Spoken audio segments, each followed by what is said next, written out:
ডাল ভাত আমাদের খুবই একটা কম্পালসারি খাওয়া। এবার কোনো কোনো সময় হয় কি একই রকমভাবে কোনো কিছু একটানা খেয়ে যেতে আর ইচ্ছা করে না, মনে হয় একটু ভ্যারাইটি থাকলে বেশ ভালো হয়। তো এমনি সময় তো ডাল আলাদা বানাই আর সবজির তরকারিটা আলাদা করে বানাই।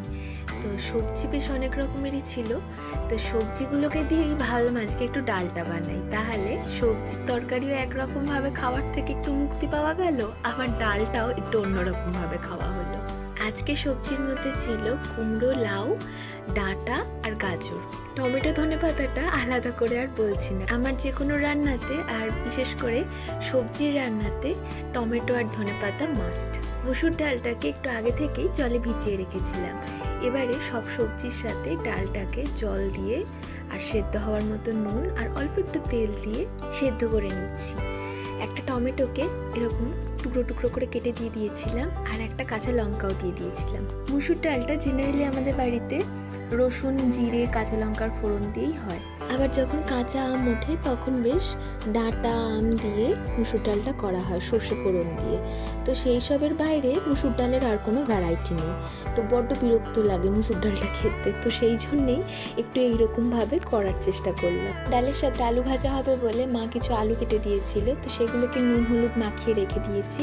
আজকে ডালটা যখন নতুনত্ব হবে তাহলে আলু ভাজাই বা কেন, ডালের মতো আলুটাকেও একটু নতুনত্ব কিছু করার চেষ্টা করলাম।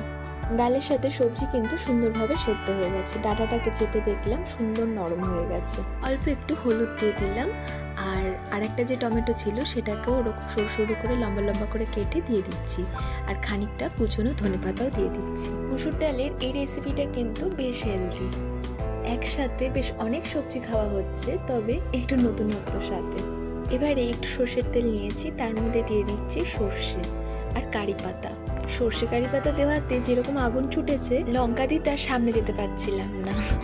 দুটো শুকনো লঙ্কা দিয়ে দিয়েছি, বেশ সুন্দর গন্ধ বেরোলে এটাকে ডালের মধ্যে মিশিয়ে দেবো। আমাদের বাড়িতে মুসুর ডালটা কখনোই এইরকম কারি পাতা, সর্ষে আর শুকনো লঙ্কা দিয়ে করা হয়, বলতে পারো বাড়ির রান্নার এটা একটা নতুনত্ব কিছু আবিষ্কার। আলুগুলোকে নুন হলুদ দিয়ে মাখিয়ে রেখেছিলাম যাতে আলুগুলো একটু নরম হয়ে যায়, এরকম বেশ বেন্ড করা যায়। নুন হলুদ মাখানোর জন্য আলুগুলো বেশ সুন্দর নরমও হয়ে গেছে, আবার দেখো অনেকটা জলও বেরিয়েছে, তো জলগুলোকে ছেঁকে ফেলে দেবো। নুন হলুদের জলটা থাকলে ক্রাঞ্চ ব্যাপারটা আসবে না। আলাদা করে এরপরে আমি কিন্তু আর নুন দেবো না। এবার এই আলুগুলোর মধ্যে একে একে বেসন, চালের গুঁড়ি, কর্নফ্লাওয়ার, ঝাল ঝাল লঙ্কার গুঁড়ো, কালো জিরে, পোস্ত দিয়ে দিচ্ছি। কাঁচা লঙ্কা দেবো না বলে লঙ্কার গুঁড়োটাই একটু বেশি করে দিতে হয়েছে। শুকনো শুকনো করে এইভাবে আলুর মধ্যে ভালো করে মাখিয়ে নিতে হবে। কারি পাতার গাছ থেকে যখন পাতা তুলতে গেছিলাম ওইভাবে গুনে গেছে, তো এই কটা লাগবে ভেবে তো আনিনি, তো খানি কটা কারি পাতা ডালে দেওয়ার পরেও বেঁচে গেছিল। তো বেঁচে যাওয়া কারি পাতাগুলো ছোট ছোট করে মিহি করে কেটে নিয়ে ওই আলুর মাখাটার মধ্যে দিয়ে দিলাম। ওইভাবে মেখে নিয়ে ছোট ছোট করে বড়ার মতো করে তেলে এবার ভেজে নিচ্ছি। ছোট ছোট এই আলুর বড়া বা পকোড়া যাই বলো, ভীষণ সুন্দর খেতে হয়েছিল। তোমাদের রেসিপিটা কেমন লাগলো অবশ্যই কমেন্ট করে জানিও। দুটো রেসিপির মধ্যে কোনটা তোমাদের বেশি ভালো লেগেছে সেটাও জানিও। বাড়িতে বানিয়ে দেখতে পারো, বেশ হেলদি, অনেক রকম সবজি বেশ একসাথে খাওয়া হবে। আর একটা ব্যাপার সেটা হচ্ছে খুব সহজে ঝটপট রান্নাটা হয়ে যাবে। রেজ অফ লাইফ চ্যানেলটিকে লাইক, শেয়ার, সাবস্ক্রাইব করতে ভুলো না।